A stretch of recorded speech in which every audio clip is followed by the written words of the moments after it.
Okay बेटे 10th class. आगे हम अपना नेक्स्ट टॉपिक करते हैं। देखिए ये मैंने आपको इससे पहली वाली वीडियो जब कराई थी तब मैंने आपको बताया था कि टेट्रावैलेंट क्या होता है, टेट्रावैलेंसी क्या होती है। क्योंकि कार्बन के बाहर 4 इलेक्ट्रॉन प्रेजेंट हैं इसलिए टेट्रावैलेंट है, और इसकी वैलेंसी भी 4 है इसलिए ये टेट्रावैलेंसी होगा।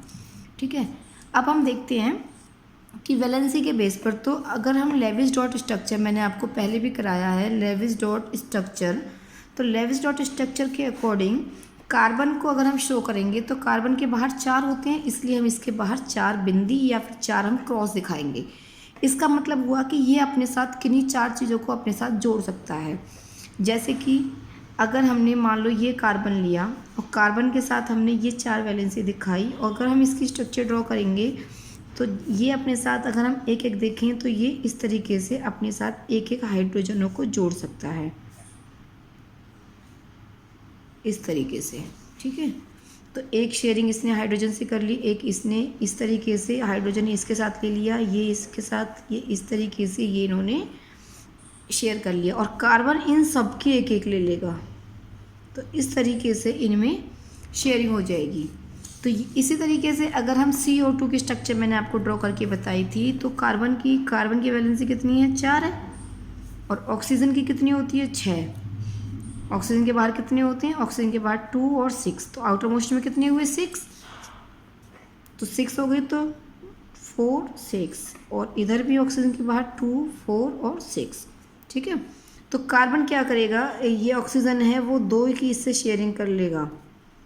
ठीक है, और ये वाला ऑक्सीजन इससे 2 की शेयरिंग कर लेगा, जबकि ये कार्बन है वो 2 इस ऑक्सीजन के भी लेगा और 2 इस ऑक्सीजन के भी लेगा। इस तरीके से इनके बीच में ऐसे डबल बॉन्ड आ जाएगा। ठीक है, तो इस तरीके से स्ट्रक्चर्स होती हैं।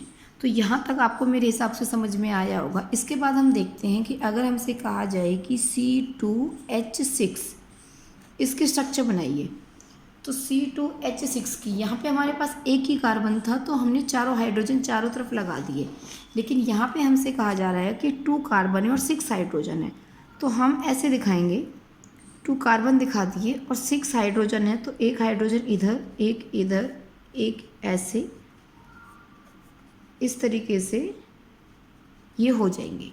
ठीक है, तो ये कार्बन की स्ट्रक्चर कैसी बन गई, इस तरीके से हमने 6 हाइड्रोजन इसमें ऐड कर लिए हैं। ठीक है, इसी तरीके से अगर हमसे कहा जाए कि C3H8 की स्ट्रक्चर ड्रॉ करिए, C3H8, तो आप खुद बना के देखिए, इस तरीके से आप बना पाएंगे, इधर H इधर H, इस तरीके से आप इसको शो कर सकते हैं। ठीक है, एक लाइन का मतलब है कि इन्होंने 2 की शेयरिंग की है। कहीं पर भी अगर हम एक लाइन ड्रॉ कर रहे हैं तो इसमें बॉन्ड कौन सा है, सिंगल बॉन्ड है। ठीक है, इसके बाद अगर हमसे कहा जाए कि C2H4 की स्ट्रक्चर बनाइए, तो C2H3 की तो हमने बड़े आराम से बना दी थी, C3 में फटाक से हमने ऐड कर लिए थे, लेकिन यहाँ पे हमसे बोला गया है C2H4, तो C2 हो गई और इसके साथ हमने H कितने कर दिए, 4H कर दिए। लेकिन आप एक चीज़ देखिए कि इसके पास कार्बन के पास तो 1 2 3 यानी कि 3 ही वैलेंसी हो पाई है, अभी तो इसकी एक वैलेंसी फ्री रह गई है, और इधर भी इसके 3 ही हो पाई है क्योंकि ये वाला कार्बन 1 2 3 और इस वाले कार्बन का भी 1 2 3, क्योंकि एक की तो ये खुद ही शेयरिंग कर रही हैं और 4 इन्होंने हाइड्रोजन से ले लिए।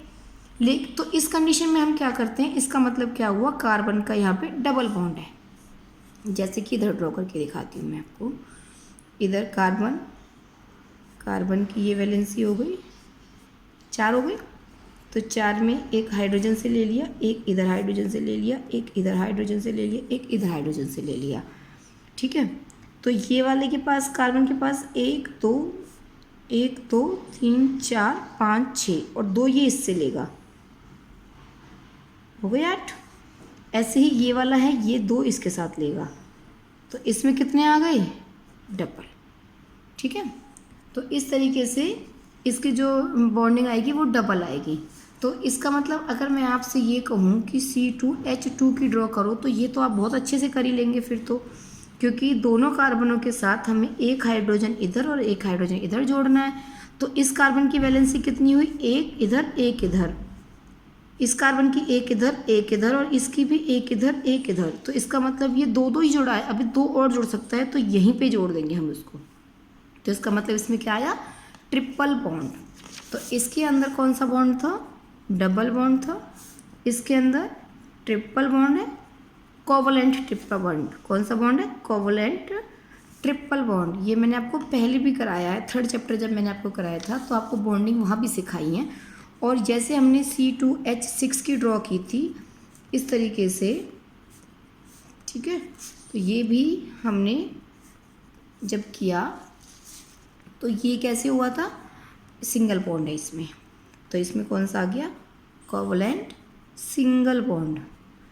तो जिनमें सिंगल बॉन्ड होता है उनको हम बोलते हैं सैचुरेटेड कंपाउंड, सैचुरेटेड कंपाउंड, ठीक है।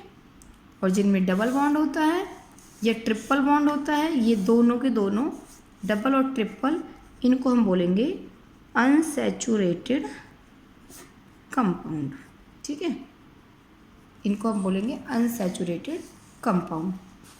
अब जो हमने ये पढ़ा था कि यानी कि जो कार्बन है, कार्बन जो है उसकी वैलेंसी हमने पढ़ी थी 4, और इसीलिए हम इसको टेट्रा वैलेंसी भी बोलते हैं, ठीक है, टेट्रा वैलेंट। तो ये दोनों होती है, पॉजिटिव भी नेगेटिव भी, क्योंकि कार्बन की जो वैलेंसी है वो पॉजिटिव और नेगेटिव 4 होती है। तो ये it can gain electron easily, अगर ये गेन कर सकता है तो उसे हम बोलेंगे इलेक्ट्रोनेगेटिव, इलेक्ट्रोनेगेटिव। और अगर ये लॉस कर सकता है, it can loss electron easily, तो इसे हम बोलेंगे इलेक्ट्रो पॉजिटिव, ठीक है। तो इधर आपको आज यहाँ पे समझ में आया होगा कि सैचुरेटेड और अनसैचुरेटेड कौन से होते हैं। जब भी हम किसी की स्ट्रक्चर ड्रॉ करेंगे तो आपको स्ट्रक्चर ड्रॉ करनी है C3H8 की, ठीक है, और C3H6 की और C3H3 की। इनकी स्ट्रक्चर आप अपनी रफ कॉपी में ड्रॉ करके मेरे पास सेंड करेंगे, ठीक है। ये आपका होमवर्क होगा, ये आपको ड्रॉ करके मेरे पास सेंड करनी है। तो यहाँ तक आपको मेरे हिसाब से क्लियर हो गया होगा। इसके बाद नेक्स्ट पॉइंट को हम आगे पढ़ेंगे।